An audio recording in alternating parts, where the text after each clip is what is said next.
Di tengah belantara hutan Kalimantan yang lebat dan penuh misteri, tersembunyi sebuah cerita penuh tantangan dan pertempuran.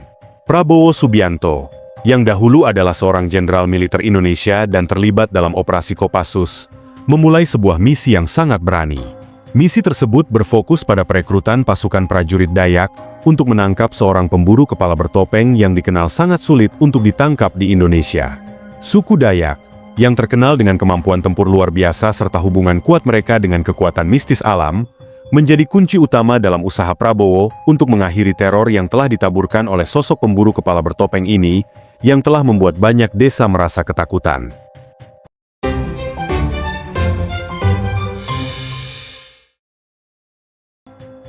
Selama bertahun-tahun, Prabowo telah mendengar banyak cerita mengenai pemburu kepala bertopeng yang misterius ini.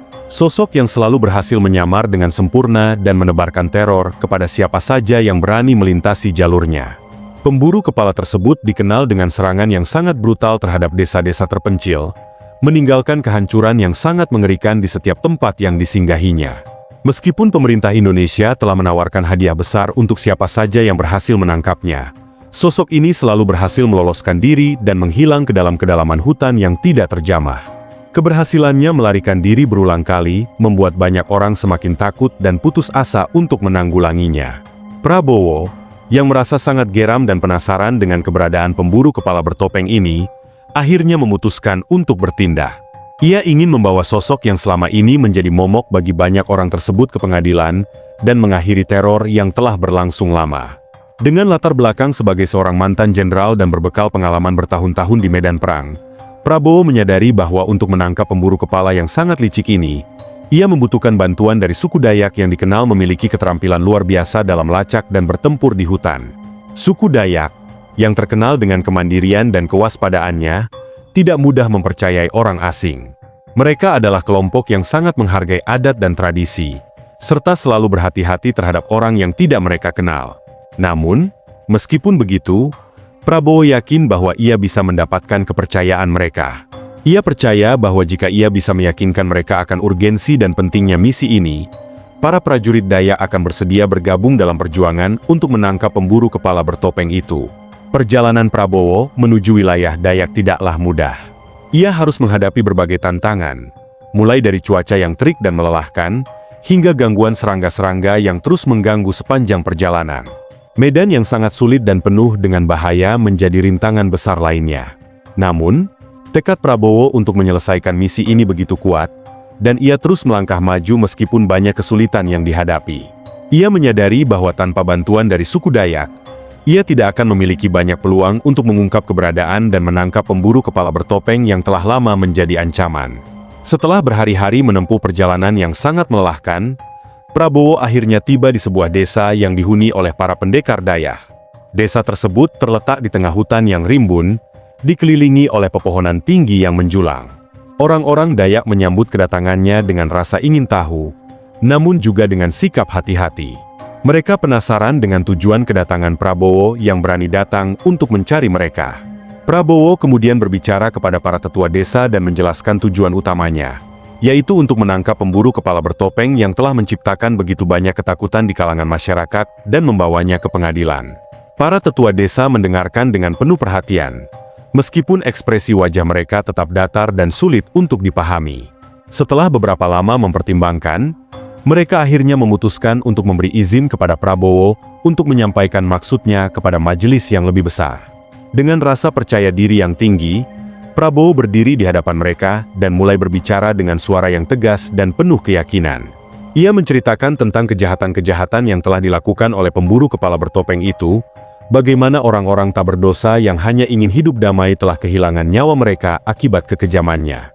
Ia menggambarkan betapa mencekamnya teror yang disebarkan oleh pemburu kepala itu, yang telah menyebar hingga menciptakan rasa takut yang merasuki seluruh penjuru negeri.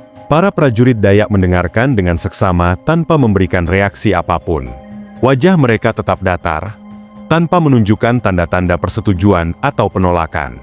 Setelah Prabowo selesai berbicara, suasana di ruangan itu terasa hening sejenak. Ketegangan meliputi udara, dan seolah-olah waktu terhenti. Kemudian, satu persatu, Para prajurit Dayak mulai berdiri dengan keyakinan yang sama dan menyatakan bahwa mereka siap untuk mendukung misi Prabowo. Mereka bersedia untuk bergabung dalam usaha berbahaya ini dan membantu menangkap pemburu kepala bertopeng yang telah lama menghindari penangkapan. Dengan dukungan penuh dari prajurit Dayak, Prabowo mulai kembali melangkah ke dalam hutan. Rasa harapan yang sempat surut kini kembali tumbuh, dan semangatnya semakin kuat. Hari demi hari berlalu, minggu demi minggu mereka terus bergerak melalui hutan yang lebat, melacak jejak pemburu kepala bertopeng. Setiap kali mereka merasa semakin dekat, sosok yang mereka buru itu selalu berhasil melarikan diri, menghilang begitu saja, selalu selangkah lebih cepat dari mereka. Meski demikian, Prabowo tidak mau menyerah. Tekadnya untuk menuntaskan misi ini tetap teguh, meski tubuhnya mulai merasa kelelahan yang luar biasa. Setelah melalui pengejaran yang sangat panjang dan menguji ketahanan fisik serta mental mereka, akhirnya para prajurit Dayak bersama Prabowo berhasil mengepung pemburu kepala bertopeng itu di sebuah tempat terbuka yang terletak jauh di tengah hutan. Di sana, pemburu kepala tersebut berdiri menunggu dengan tatapan tajam yang penuh perhitungan. Suasana seketika menjadi sangat sunyi, dan ketegangan terasa begitu kuat di udara, seakan-akan setiap detik yang berlalu semakin mendekatkan mereka pada bentrokan yang tak terelakkan. Pertempuran sengit pun tak terhindarkan. Dalam pertarungan yang penuh dengan kekerasan, Prabowo bersama para pendekar Dayak berjuang sekuat tenaga melawan pemburu kepala bertopeng dan pengikut-pengikutnya. Mereka menggunakan segala keterampilan tempur dan kecerdikan yang dimiliki untuk mengalahkan lawan yang sangat berbahaya ini. Suara benturan senjata dan teriakan perang terdengar menggema di sepanjang hutan yang lebat. Pemburu kepala bertopeng, yang memiliki pengalaman bertahun-tahun dalam bertempur, bertarung dengan penuh kekuatan dan kebrutalan. Namun, setelah pertempuran yang sangat keras, Prabowo dan para prajurit Dayak akhirnya berhasil mengalahkannya. Pemburu kepala itu terjatuh tak berdaya di hadapan mereka. Dan dengan itu, teror yang telah ia sebarkan selama ini pun akhirnya berakhir. Prabowo berdiri tegak meskipun napasnya terengah-engah karena kelelahan.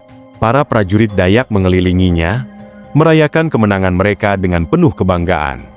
Ketika mereka mulai melakukan perjalanan pulang ke desa, Prabowo merasa puas dan bangga. Pemburu kepala bertopeng yang telah menebarkan ketakutan di banyak tempat akhirnya tumbang, dan kekuasaannya yang telah lama membuat masyarakat hidup dalam teror kini hancur. Para prajurit Dayak membuktikan diri mereka sebagai sekutu yang sangat tangguh dan setia, dengan keterampilan bertempur yang luar biasa. Kisah tentang keberanian Prabowo Subianto bersama para pendekar Dayak yang berburu pemburu kepala bertopeng itu pun akhirnya menjadi sebuah legenda yang beredar di hutan Kalimantan. Orang-orang mulai membicarakan tentang keberanian mereka yang tak terbantahkan, keahlian mereka dalam bertempur, dan keteguhan hati mereka untuk melindungi tanah air dan rakyat mereka.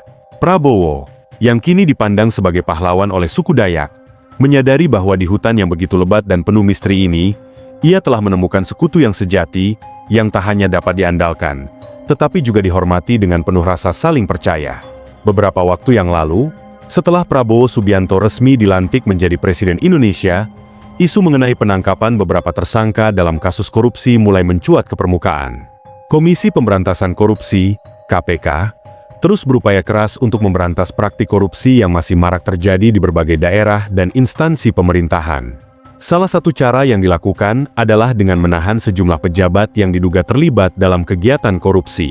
Presiden Prabowo menegaskan bahwa setiap penangkapan yang dilakukan oleh KPK selalu berdasarkan bukti yang kuat, dan ia juga menekankan pentingnya prinsip keadilan hukum yang harus diterima oleh semua warga negara, tanpa terkecuali. Hal ini menunjukkan bahwa pemerintahan yang dipimpin oleh Prabowo benar-benar serius dalam menegakkan hukum, serta berupaya menjaga transparansi dan akuntabilitas pemerintahan untuk mengembalikan kepercayaan publik yang sempat terguncang akibat praktik korupsi yang berlangsung lama. Dalam beberapa pekan terakhir, sejumlah kasus besar yang melibatkan pejabat publik kembali mencuri perhatian publik di Indonesia. Salah satu kasus yang paling mencolok adalah penangkapan Tom Lembong yang terkait dengan dugaan korupsi dalam impor gula, sebuah kasus yang baru saja diumumkan oleh Kejaksaan Agung. Penangkapan ini menjadi bagian dari upaya pemerintah untuk menindak tegas para pelaku korupsi, khususnya yang berkaitan dengan sektor ekonomi, yang memiliki dampak besar terhadap perekonomian negara. Selain kasus Tom Lembong, sepanjang tahun 2024, KPK melaporkan bahwa mereka telah menetapkan sekitar 100 orang sebagai tersangka dalam berbagai kasus korupsi. Beberapa kasus yang ditangani oleh KPK belakangan ini melibatkan pengadaan barang dan jasa di berbagai tingkat pemerintahan. Tindakan korupsi ini memberi dampak yang sangat merugikan negara, dengan kerugian yang diperkirakan mencapai sekitar 3,1 triliun rupiah. Berikut adalah 7 contoh kasus korupsi yang berhasil dibongkar oleh KPK dan Kejaksaan Agung. Pertama, PT Aset Pasifik. Kejaksaan Agung melakukan pemeriksaan dan penggeledahan di 2 kantor PT Aset Pasifik yang belakangan ini menjadi sorotan terkait kasus korupsi.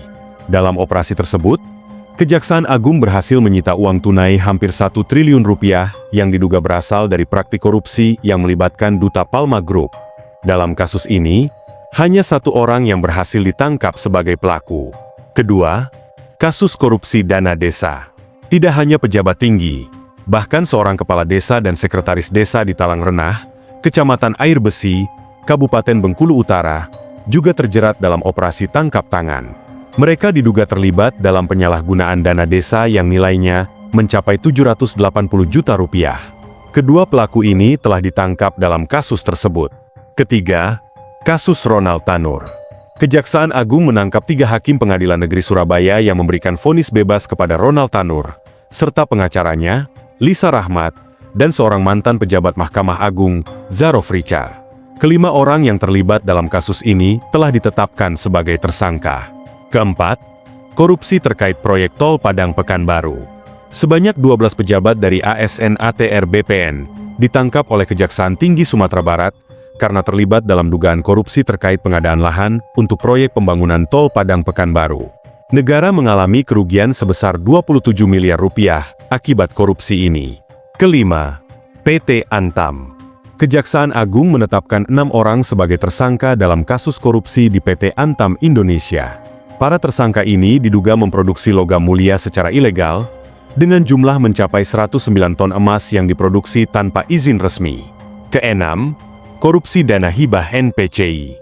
Anggota DPRD Solokvin, Fabiano, ditangkap oleh Kejaksaan Tinggi Jawa Barat terkait kasus korupsi dana hibah untuk NPCI, National Paralympic Committee Indonesia, yang nilainya mencapai 122 miliar rupiah. Ketujuh, korupsi dalam impor gula. Kejaksaan Agung menetapkan Tom Astrika Silembong, yang lebih dikenal sebagai Tom Lembong, sebagai tersangka dalam kasus dugaan korupsi yang melibatkan kebijakan impor gula pada tahun 2015. Kebijakan tersebut menyebabkan negara mengalami kerugian sekitar 400 miliar rupiah. Penangkapan-penangkapan terhadap pelaku-pelaku korupsi di berbagai sektor ini mencerminkan komitmen yang sangat kuat dari aparat hukum Indonesia untuk memberantas praktik korupsi. Langkah tegas ini tidak hanya bertujuan untuk menuntaskan kejahatan tersebut, tetapi juga untuk mengembalikan kerugian negara yang timbul akibat tindakan korupsi dan untuk menegakkan hukum secara lebih tegas.